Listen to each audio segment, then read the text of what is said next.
What's going on, guys? This is Kaishro. Welcome back. So today we are going to discuss the top 5 sleeper decks of December 2023 OCG format. So this is the final hurrah of the October format because we are going to have a new ban list this coming end of December. So we will have the last straw of this October format before we go into the January 2024 format. So yeah, but first, what is a sleeper deck? Many viewers of mine have asked what actually is a sleeper deck. So I had the urge to address this at the beginning of our video this time. So sleeper decks are decks that doesn't have much spotlight on the metagame. You don't really see them on topping tournaments and tournament highlights. And also decks that are not represented enough on the format. They don't really see that much representations. And also decks that are not topping consistently on the duration of the format. So they are not consistent on topping tournaments.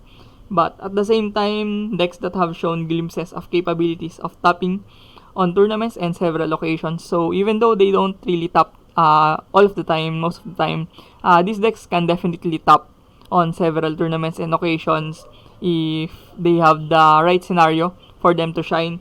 And also, these decks has good potential to perform on the format and upset major meta decks. So these decks are not represented, but I think these decks have the ability to upset the best decks on the format and also can be a dark horse on the tournament.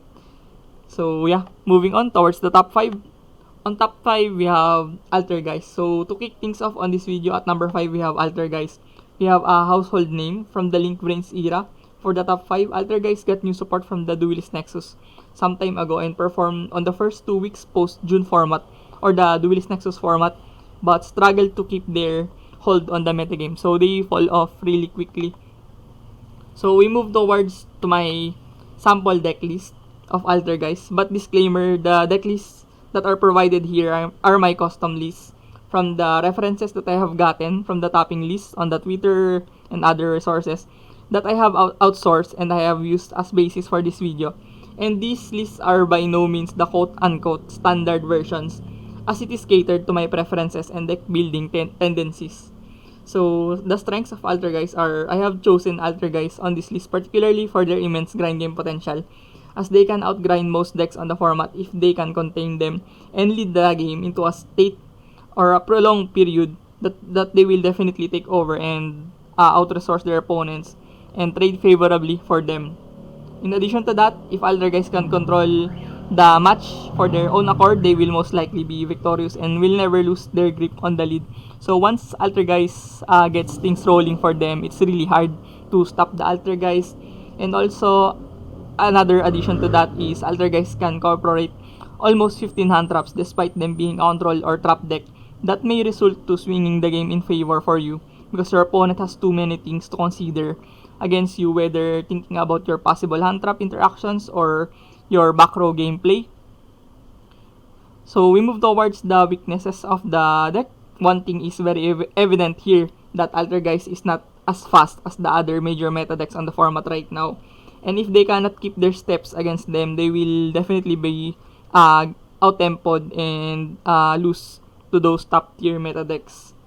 Another issue of Altergeist is they have a terrible going second capacity, as the deck focuses more on subjugating the opponent and slowing the game down when they can establish a small margin of lead early on. So they want to mitigate the game on their early stages, and if the deck loses the tempo on the early game scenarios, they will definitely fall off and it will really be in a very tight situation for them. So yeah, even though Altergeist has a lot of good strengths on this format, one thing is the control factor of this deck that can really control the match and outgrind their opponents, and also the weaknesses that they may lag behind if they have faced a much more faster deck. So yeah, moving on towards the top 4 on our list. On the top 4, we have Centurion Labyrinth. So we skid towards our number 4 on the block, we have Centurion Labyrinth. So moving on, Centurion Labyrinth. So Centurion Labyrinth is a very odd deck on the first glance, but it has a clear distinction of strengths. Starting from the very strong going first capability of the deck, when it can go first because of the Calamity Turbo, of course, that the deck can do 90% of the time when uninterrupted, and also Calamity seals the game the moment that it can resolve its effect. and you will be put in a very good position to win the game. And also another factor of that is the Labyrinth engine provides versatility to the deck. So you can have the additional pop from the Silver Castle and also the extra interruptions that comes off from the Big Welcome. Also, the Labyrinth inclusion also adds a very considerable grind game for the Centurion, as it is one of the most concerning aspects of the deck. They can now navigate better on mid-game to late-game occasions or scenarios. So yeah, the Labyrinth really complemented the grind game of the Centurion, which they struggle at. And also the weaknesses of the deck are, of course, it comes with a weakness as well. The deck hardly loses to Super Poly, which is very relevant on the format right now, no? Super Poly is in everyone's main deck and side deck right now. And also Labyrinth being dark monsters that can be easily swooped, and also the famous Super Poly hit on the Crimson Dragon and the Legacia spells the end for the deck most of the time. So yeah, Super Poly really hits like a truck against this deck.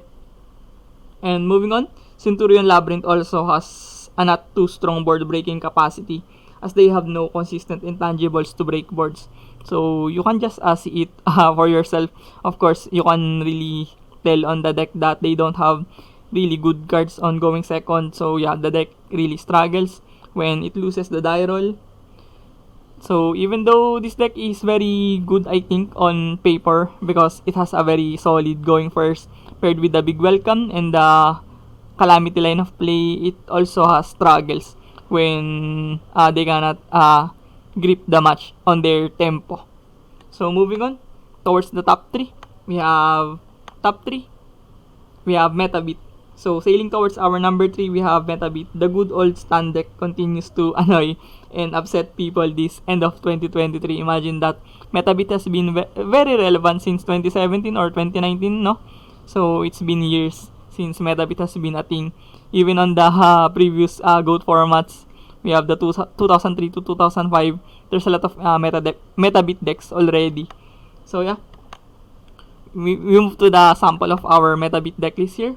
So Metabit capitalizes on the fact that they can outright stun most of the decks whenever and whatever the format is, from their high impact trap cards and floodgating cards that prevents the opponent from playing the game or having any fun at all. So yeah, it's very antagonizing to play against Metabit, of course. And also Border and Patchy as well are terrors and nightmares for the most meta decks right now, as they can prevent interactions and plays from opposing players. So yeah, Border, you cannot affect cards, monsters, and also Patchy disables you to special summon. So it is very rough for most meta decks to play around this type of cards right now. And also Metabit has no actual real engine. You can just see it. It's just Border and Patchy. But the deck banks on the draw power cards like Desires, Duality, and Demise to elevate the consistency of the deck. So you really have to rely on the draw powers like these cards to be able to just make the deck more consistent. And also now we navigate to the holes of the deck. Their weaknesses starting from the very beginning of the game. If they lose the die roll, they don't have tools to exhibit good going second prowess, and they would most likely lose to their underwhelming playthrough against most meta decks right now on the format and most boards as well in general. And also Metabit struggles very bad against the popular board breakers right now on the format like Lightning Storm and Feather Duster. So they can get wiped at any moment. So it's very concerning, no? When you're playing Metabit and you just expect to be blown away by something like Duster and Lightning Storm post game 2 and 3. So yeah, it's a hassle. So overall, I do think that Metabit can definitely stun most meta decks on the format, but you need to be wary on the consequences on playing this deck if you lose too much on game 2 and 3 because of the side decking part. But I do think that Metabit is a solid option right now for a sleeper deck. So moving on towards the number 2 on our list, we have Vanquish Shoal Sinful Spoils. So moving towards our number 2, we have a spicy one here, the Vanquish Shoal Sinful Spoils. So yeah, moving on to the deck list of Vanquish Shoal. To pitch things off, Vanquish Shoal Sinful Spoils' strength is their decency, even when going first or going second, as they have the right tools from the Sinful Spoils that can enable negation for them from the trap card, and the immense value of Wrath of Vanquisher has for them, and also the destruction and squishy gameplay of Vanquish Shoal cards when going second. So yeah, They just return cards and move along with their opponent to destroy boards using the cards of Vanquishol, and also they have a very good ample negation from the trap card of Sinful Spoils.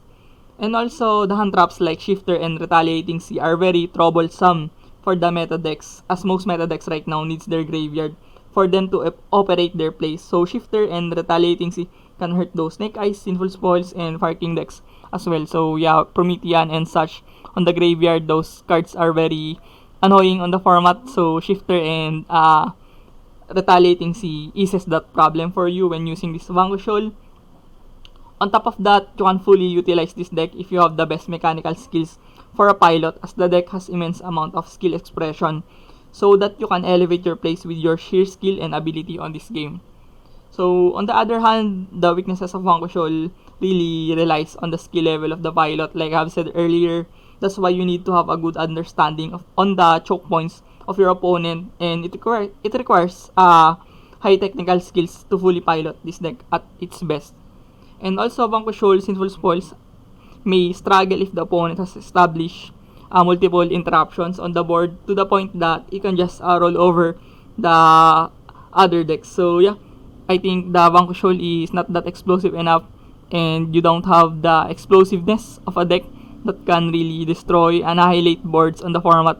That's why you need to really be careful on playing Vanquishol, and you need to assort your things in adequate manner so that you can play this deck at the top level.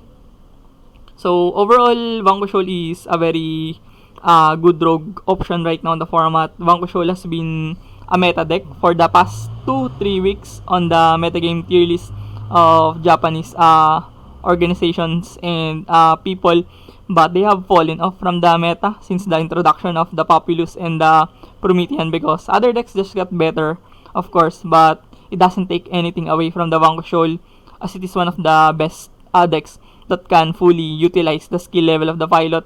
It really elevates the Vanquishol if the pilot is very good on the game. So yeah, moving towards the top 1 on this list, we have Snake Eyes Yang Zing. So yeah, this is very interesting. Navigating towards our number 1 on this list, we have Snake Eyes Yang Zing. A very interesting deck that can really upset most meta decks on the format. So yeah, by just reading the name of this deck, we can already tell that it will have a plethora of negations and interruptions, from the counter trap of Yang Zing and the option to bring out Arclight, and also the ability of Snake Eyes to dish out IP Masquerena that can go into Apollousa or Little Knight. Those are the foundations of the deck that makes this deck formidable enough. But it doesn't stop from that, as the deck can really answer the top tier meta decks on the format by utilizing Suwani, their Yang Zing fire attribute monster card, into Xiaofeng that can demolish fire-based decks, notably Rescue Ace, of course, and Fire Kings. Those fire decks on the format, the top 2 best decks on the format, arguably. So yeah, you have Xiaofeng and Suwani to be able to handle the Rescue Ace and the Fire Kings right now, which is very dominant. We can see the tournaments from the Chinese city tournaments. Those are dominated by Fire King, and also the Campus League tournaments and the BLS events all over the Asia are dominated as well by the Fire King. It's quite rich to say that Fire King is the best deck right now in the format, but yeah, I think Fire King has the edge over Rescue Ace on those large scale and big tournaments. So yeah, Xiaofeng really is a very immense card for the Snake Eyes Yang Zing on the format right now, as this deck can really tackle those best decks right now. And also, it is seldom to see a combo deck that can sport 12 hand traps on the main deck. So despite being a combo-ish deck, it has traits of the hand trap game of a mid-range deck, which can be very beneficial for the Snake Eyes Yang Zing. If they have lost the die roll, they have ways to stop the relevant decks from using those hand traps. So you can see this. We have 3 Ash, 3 Maxi, 3 Droll, and 3 Imperm. Those can be very pivotal when you lose the die roll, and also you can pretty much interrupt your opponents, all of the most relevant decks on the format, with those hand traps. But of course, what is a combo deck without the banishment of the Maxi? This deck succumbs to Maxi as it is very detrimental to their explosive nature. So those Maxi can be a pain to deal with on this deck. And also the relevance of Droll and Lockbird as well is a thorn to the path of this deck to flourish, because they rely on adding cards to their hand from the bonfire to those Yang Zing adding effects. They will most likely lose to Droll and Lockbird. So yeah, that sums up our video for today. Thank you for watching this video. I hope you do learn something from this video. And hit the notification bell if you want to get more updated on my future contents. And please subscribe to my YouTube channel so that I can keep going and making this kind of contents. Thank you for watching this video. See you on the next one. Peace.